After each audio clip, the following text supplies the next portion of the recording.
피부 불균형을 초래할 수도 있는 바이오본드가 잘 생기는 특정 부위가 있습니다. 수술 다음 날부터 마사지하고 그리고 스트레칭 등 관리를 잘 해줘야 하는데요. 우리 몸에서는 4군데 부위가 대표적이라 할 수 있습니다.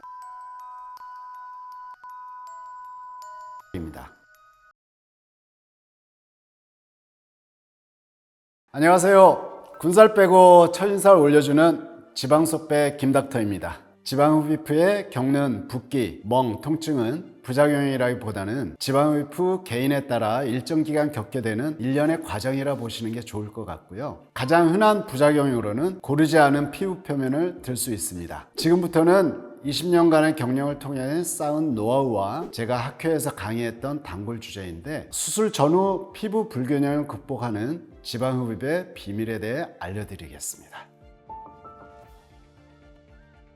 지방 흡입을 한 후에 중등도의 피부 불균형에 대해 자세히 설명드릴 텐데요. 이는 회복되는데 다소 많은 시간이 소요될 수 있고, 심한 경우는 재수술이나 몇 차례의 지방 이식이 필요할 수도 있습니다. 지방흡입 교과서에 나와 있는 피부 불균형 도식도입니다. 1번은 지방흡입의 양이 다소 아쉬운 결과인데요. 약간 더 리터치 해주면 좋아질 것 같습니다. 그리고 2번은 근육과 근육 사이에 섬유가 많은 경계 부위가 있습니다. 이 부위에서 일어날 수 있는데요. 수개월 기다려도 호전되지 않으면 필러나 지방으로 채우면 다소 개선될 수 있습니다. 3번은 특정한 부위가 패이는 현상입니다. 심한 정도에 따라 시간이 경과하면서 자연스럽게 재배치되는 경우가 많습니다. 4번은 도랑처럼 함몰된 경우인데요. 특히 지방은 적고 섬유 조직이 많은 부위에서 일어날 수 있습니다. 강한 섬유질의 분포에 따라 섬유가 매우 강한 부위에는 지방으로 채운다 해도 큰 이득은 없을 수 있으니 필러로 한두 번 채우는 걸 추천해 드립니다. 5번은 물결 모양의 주름인데요. 피부 탄력이 매우 약하면서 피부가 과다하게 많은 분들에게서 일어날 수 있는 현상입니다. 또한 고도비만인 분이 심한 다이어트를 한 경우에도 발생할 수 있는데요. 꾸준한 탄력 관리와 함께 기다려보는 방법, 그리고 복부인 경우에는 복벽 성형 피부 거상술로 좋은 결과를 기대해 볼 수가 있습니다. 그리고 6번은 분화구 모양의 함몰은 작은 범위의 미니 지방 흡입 후에 나타날 수 있겠습니다. 대개 시간이 경과함에 따라 자연스럽게 좋아지기도 합니다. 그리고 7번과 10번은 지방 흡입할 때 피부 탄력이 떨어져 있는 경우, 그리고 또는 얇은 피부를 지닌 경우에 나타날 수 있습니다. 또한 피부 표층을 흡입했을 때도 일어날 수 있는 현상인데요. 시간이 경과함에 따라 어느 정도 개선될 수 있습니다. 8번은 장액종이 사라진 후에 나타날 수 있는 주름이고요. 시간 경과함에 따라 많이 개선될 수 있습니다. 9번은 근막과 피부가 달라붙는 유착이 생겼네요. 유착은 심하지 않으면 지켜보거나, 심한 경우에는 박리 후에 필러나 지방 이식을 해주는 시술이 필요할 수 있겠습니다. 11번은 엉덩이 주름이 한두 개 더 생기는 경우인데요. 엉덩이 밑부분을 바나나 부위라고 하는데, 내원한 많은 분들이 지읍을 원하시는 부위 중 하나입니다. 이 부위는 엉덩이 근육과 조직을 받쳐주는 루스카스라고 하는 인대가 있는데요. 나이가 들어감에 따라 이 부위가 탄력이 약해지기 마련입니다. 그래서 이 부위는 지방흡입 후에 엉덩이 주름이 자연스럽게 한두 개 더 생기기도 합니다. 12번은 피부 아래 지방은 흡입이 되었어도 볼록해 보이는 현상입니다. 탄력이 없는 부위에서 협소하게 지방 흡입이 이루어질 때 나타날 수 있고, 전반적으로 주변 부위를 넓게 터치해주면 좀 더 나은 결과를 가져갈 수도 있습니다. 13번은 하수증으로 장액종 이후나 또는 일정 부위에 탄력이 떨어져 있는 부위에서 나타납니다. 14번과 15번도 하수증의 현상인데요. 엉덩이 부위에 탄력이 매우 약한 경우에 나타날 수 있습니다.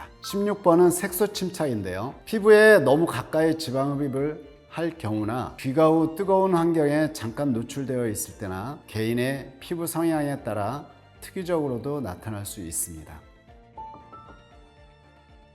첫째는 우리들 얼굴 생김새가 다 다르듯이 콜라겐 농도가 개개인의 차이가 크다는 겁니다. 개인마다 피부 조직의 콜라겐 농도의 차이와 배열의 차이가 매우 심하다고 합니다. 지방흡입 후 피부 수축 정도와 깊은 연관성을 보이게 되는 거죠. 둘째는 피하 조직 내에 다양한 섬유들이 촘촘하게 연결되어 있는데, 수많은 섬유들이 촘촘하게 지방 알갱이들을 감싸고 있어요. 중앙 상단의 그림을 보시면 섬유가 벌꿀집의 밀랍처럼 되어 있죠. 우리 몸의 섬유가 밀랍과 다른 특징은 지방을 흡입해서 지방이 없어지거나 다이어트나 운동으로 지방 세포가 작아지면 지방을 둘러싼 섬유들이 수축을 하게 되는데요. 수축하는 정도는 위에서 언급해 드린 바와 같이 개인적인 콜라겐 농도 차이 때문이고, 이와 함께 지방 흡입할 때 지방을 과하게 제거하거나 불규칙하게 제거하게 되면 수축할 섬유가 없어지거나 불규칙하게 남아 피부가 처질 수 있습니다.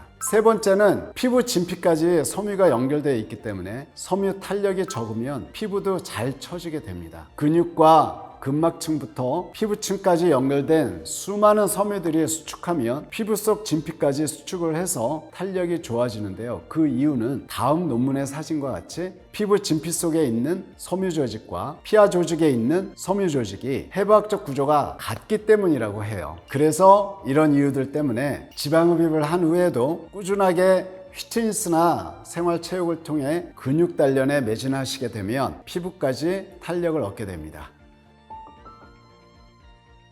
일단 닥터에게 너무 과한 지방 흡입을 요구하지 않는 게 한 가지 방법입니다. 상담하다 보면 고객분들께서 지방을 가능한 한 뼈만 남기고 빼주세요 라고 하시는 분들이 의외로 많아요. 어느 일정 부위를 너무 많이 제거하고자 욕심을 낸다면 아래와 같은 결과를 초래할 수도 있습니다. 출혈성 소인이 있는 약물은 1, 2주간 중단하셔야 하는데요. 그 이유는 피임약 같은 호르몬제, 아스피린, 비스테로이드성 진통소염제 등이 출혈성 소인이 있기 때문에 미리 중단하지 않으면 수술 중에 미약하더라도 출혈이 발생할 수 있습니다. 세 번째는 지방 흡입을 집중 진료하고 경험이 많은 의사에게 수술 받기를 추천해 드립니다. 환자 개개인에 따른 다양한 해부학적 특성과 부위에 따른 섬유들의 다양한 역학적인 구조를 잘 알고 있는 닥터를 통해서 안전한 수면 마취 하에 안정되게 수술이 진행된다면 피부 처짐과 피부 불균형 문제를 없애거나 최소화할 수 있기 때문에 닥터의 경험이 또한